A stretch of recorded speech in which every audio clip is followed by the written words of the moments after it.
épisode présente aujourd'hui la suite des œuvres majeures de l'exposition Soleil Noir. C'est parti! La révolution industrielle se double d'une extraordinaire révolution intellectuelle et artistique. Tout au long du XXe siècle, les artistes d'avant-garde, fermement opposés à toute immobilité académique, bouleversent les formes de l'art, notamment dans les années 1960. Ici, Bernard Venet recourt à des matériaux industriels et conçoit une sculpture sans forme spécifique, obéissant aux lois de la gravité. Les dépouilles des objets de la Société des 30 Glorieuses apparaissent comme les victimes d'une civilisation de consommation. Se détachant d'un mur peint en noir, des sacs en jute portant des noms de destinations lointaines sont empilés et évoquent le transport des marchandises par-delà les océans depuis l'Antiquité. La combinaison des tas de toiles de jute avec le fond noir a quelque chose d'ironique. La toile du peintre n'est pas accrochée au mur, mais se trouve associée, dans sa forme rustique, à de simples contenants. Artiste sud-coréen installé en France, Lee Bae opère la synthèse des cultures asiatiques et occidentales dans ses œuvres. Utilisé d'abord comme médium pour des raisons économiques, le charbon de bois devient depuis les années 1990 un matériau à part entière dans son travail.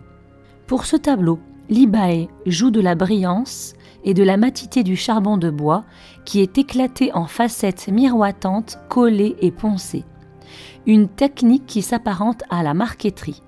Ce monochrome de goudron visqueux, réalisé par Bernard Venet, montre le matériau en tant que tel, la densité, la brillance et la brutalité de ce noir industriel.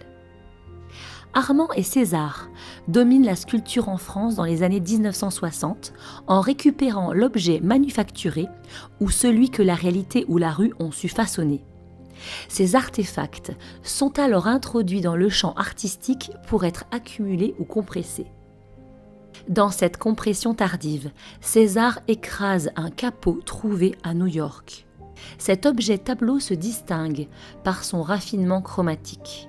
Le noir allie ici sa violence symbolique et la séduction de sa grande luminosité. Exposé au centre du hall du musée pendant l'exposition Soleil Noir, le terri de Stéphane Tidet est un hommage évident au paysage de notre territoire.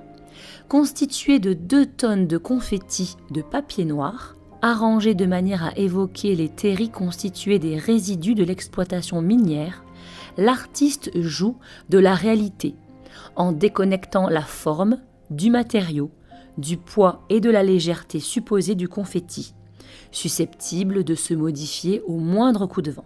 L'œuvre, dotée d'une indéniable poésie, est aussi comme un trompe-l'œil, une exploration des limites entre fiction et réalité.